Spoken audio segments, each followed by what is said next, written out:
Iran और America के दरमियान जंग जारी है, लेकिन इस जंग का सबसे अहम मरकज़ और संगम अब वो खर्ग जजीरा बन चुका है। लेकिन स्टोरी का आगाज़ करने से पहले मेरा आपसे एक सवाल है और उस सवाल का जवाब आपने ज़रूर देना है कि क्या वाकई अमेरिका खर्ग जजीरे पर कब्ज़ा करने में कामयाब हो जाएगा। नहीं तो इस सवाल का जवाब आपने लाजमी कमेंट्स में देना है। तो अब हम इस स्टोरी को अनफोल्ड करते हैं कि क्या वाकई ईरान कब्ज़ा करने देगा अमेरिका को, अमेरिकन फोर्सेस को इस जज़ीरे के ऊपर कब्ज़ा करने के लिए। तो सबसे पहले तो इस खर्ग जज़ीरे के बारे में अब तक आप सब लोग जान चुके होंगे कि ये जज़ीरा ईरान के लिए बहुत इम्पोर्टेंट है। उनकी समझ लें कि ये आलमी मईशत की एक शाहरुख है और इसी पर अमेरिका अब हमला करके इस पर अपने कब्ज़े में लेना चाहता है। अब ये जज़ीरा अगर देखा जाए तो ईरान की 80 से 90% मईशत का एक मरकज़ है, जिससे वो अपनी मईशत जो है वो संभालता है। और अगर उसी की ईरान की ही मईशत के ऊपर अगर हमला करता है तो अमेरिका, तो ईरान इसको कभी कामयाब नहीं होने देगा। और ये एक मेरा भी एनालिसिस नहीं है, इस पर मुख्तलिफ जो बैनुल-अक़वामी तज्ज़ियाकार हैं, डिफेंस एनालिस्ट हैं, वो भी अपनी मुख्तलिफ रिपोर्ट्स और ओपिनियन में ये कह चुके हैं कि ईरान कभी भी कामयाब नहीं होने देगा अमेरिका को इस जज़ीरे पर कब्ज़ा करने के लिए। कैसे कामयाब नहीं होने देगा, ये भी एक सवालिया निशान है कि आखिर ईरान के पास ऐसी क्या फोर्सेस मौजूद हैं, क्या उसके पास ताकत है कि वो इस जज़ीरे पर कब्ज़ा करने से अमेरिका को रोके। और अभी तक क्योंकि ईरान ने जो जितने भी हमले किए हैं उसमें अब उनको बर्तरी हासिल जो है वो शुरू हो चुकी है और इस वजह से फ़िज़ाई निज़ाम उनका मजबूत हो चुका है। ज़मीनी वार के ऊपर उनके हौसी जैसे हैं उनके साथ शामिल हो चुके हैं। मिज़ाइलों की टेक्नोलॉजी पूरी दुनिया जो है वो जान चुकी है कि उनके मिज़ाइल कैसे हैं। लेकिन दूसरी तरफ सवाल ये भी है कि अगर इस जज़ीरे पर कब्ज़ा हो भी जाता है तो इससे नुकसान एक तीसरे मुल्क का भी होगा। वो मुल्क है चाइना। अब एक लम्हे के लिए आपको एक स्टोरी का एक बैकग्राउंड बताता हूँ कि अमेरिका ने सबसे पहले वेनेज़ुएला के ऊपर कब्ज़ा किया और उनके सदर को जो है वो रातों रात एक ऑपरेशन करके उनको उठा लिया और उसके बाद वहाँ पे तेल के जितने भी ज़खायर पे कब्ज़ा कर लिया। वहाँ से तेल सबसे ज़्यादा कौन लेता था? चाइना। अब दूसरी तरफ उनकी कोशिश अमेरिका की ये है कि अब इस जज़ीरे खर्ग जज़ीरे के ऊपर कब्ज़ा जो है वो कर लिया जाए, तो इससे भी चीन की जो सबसे बड़ी एक तवानाई की पेट्रोलियम मसनूआत की जो सप्लाई है उसको कट लगाया जा सकता है। तो बुनियादी तौर पर जो दुश्मन है वो है चाइना। और हमेशा से यही कहा जाता है कि जब किसी दुश्मन के साथ आप फ़ौजी कार्रवाइयाँ करके ना कामयाब हो सकें या उससे लड़ाई ना लड़ सकें तो उसकी मईशत को नुकसान पहुँचाना जो है वो शुरू कर दे। और अमेरिका की यही पॉलिसी है। एक तरफ वो ईरान को नुकसान देगा और दूसरी तरफ वो चीन की सप्लाई को मुतासर करेगा, क्योंकि चीन सबसे बड़ा तेल ख़रीदार है ईरान का और इसके बाद वो रशिया से भी तेल ख़रीदता है और ईरान से भी तेल ख़रीदता है। तो ये वेनेज़ुएला के बाद एक दूसरी शारक काटी जाएगी चीन के लिए, जो कि उसकी तवानाई की सप्लाई को मुतासर करेगा और उससे उसकी मईशत के ऊपर बहुत ज़्यादा नुकसान जो है वो होगा। और इसी पर अब खर्ग जज़ीरे के ऊपर मुख्तलिफ एनालिस्ट कहते हैं कि ईरान इस पर हमले को कभी कामयाब नहीं होने देगा। अगर वो 3000 से ज़ायद अपने फ़ौजी अमेरिकन जो हैं वो यहाँ पे ट्रूप्स तैनात करते हैं या उनको लैंड करवाते हैं तो उनके लिए बहुत ज़्यादा नुकसान होगा, क्योंकि IRGC ने कह दिया है कि जनाब उनकी जो शाख्स हैं वो उनका इंतज़ार कर रही हैं। अब वो शाख कौन सी है?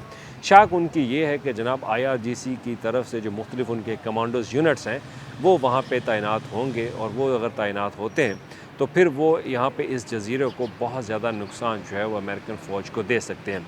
अब एक लम्हे के लिए एक अज्यूम कर लें, फ़र्ज़ कर लें कि अगर अमेरिका इस पर कब्ज़ा कर लेता है तो क्या वो अपना कब्ज़ा बरकरार रखने में कामयाब होगा कि नहीं? इस पर आज ही गार्डियन के एक एनालिस्ट हैं, उन्होंने अपनी राय दी कि अमेरिका अगर इसके ऊपर कब्ज़ा भी करता है तो फिर ईरान कभी उसको कामयाब नहीं होने देगा, क्योंकि कब्ज़ा करने के बाद वहाँ पर आपको लॉजिस्टिक, एम्यूनिशंस और बहुत ज़्यादा चीज़ें जो हैं वो दरकार होती हैं। तो लिहाजा ईरान इसको कभी भी कामयाब नहीं होने देगा। वो इनके ऊपर मिज़ाइल हमले मारेगा, जो उनके पास बैलिस्टिक मिज़ाइल हैं, जो उनके पास एम्यूनिशंस मौजूद है और वो एम्यूनिशंस बहुत हद तक ज़्यादा मजबूत भी है। और साथ उन्होंने ये भी लिखा कि सबसे बड़ा ख़तरा अगर ईरान की ये एक मरकज़ उनका ईरान के लिए इम्पोर्टेंट, तो क्या ईरान ने इसका दिफ़ा नहीं किया होगा? तो ईरान ने अपने दिफ़ा के लिए जो मुख्तलिफ एनालिस्ट हैं वो ये कहते हैं कि वहाँ पे सुरंगें बिछा दी हैं।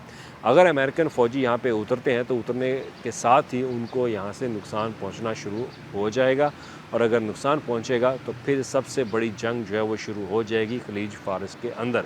और खलीज फ़ारस के अंदर एक 1980 की दहाई में भी एक जंग हुई थी जिसको टैंकर वार के तौर पर कहा जाता है, वो इराक़ और ईरान के दरमियान हुई थी, तो उससे भी बहुत ज़्यादा नुकसान होगा। और अगर खर्ग जज़ीरे के ऊपर ये लड़ाई इतनी गंभीर होती है, इस हद तक जाती, तो फिर ये ख़ित्ता हमारे लिए भी ये लड़ाई जो है ये नुकसानदेह होगी, क्योंकि इससे पेट्रोलियम की मसनूआत की कीमतों में मज़ीद इजाफ़ा जो है वो होगा। तो हमारे यहाँ पाकिस्तान और इसके अलावा दीगर हमारे जो कंट्रीज़ हैं इस ख़ित्ते के अंदर, उनको भी नुकसान होगा, तो आम आदमी भी इससे मुतासर होगा।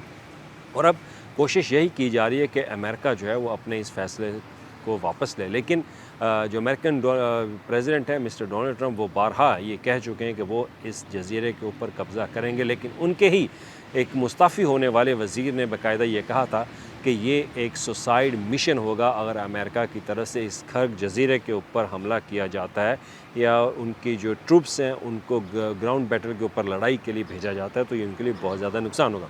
ईरान तो इंतज़ार कर रहा है। ईरान की जो पासदारान इनकलाब है IRGC, वो तो बारहा कह चुकी है कि आप एक दफ़ा हमारी ज़मीन पर लैंड करें, फिर हम आपको बताएंगे कि असल लड़ाई होती क्या है। अभी तक तो सिर्फ मिसाइल और टेक्नोलॉजी का इस्तेमाल किया जा रहा था, लेकिन जब ऑन ग्राउंड आप लड़ेंगे तो फिर आपको मालूम होगा कि किसी दूसरे के जज़ीरे के ऊपर, उसकी लैंड के ऊपर, उसकी माली शाहराह के ऊपर, उसकी मईशत का असल पहिया, उसके ऊपर अगर आप हमला करते हैं तो फिर उसका जवाब जो है भरपूर दिया जाएगा।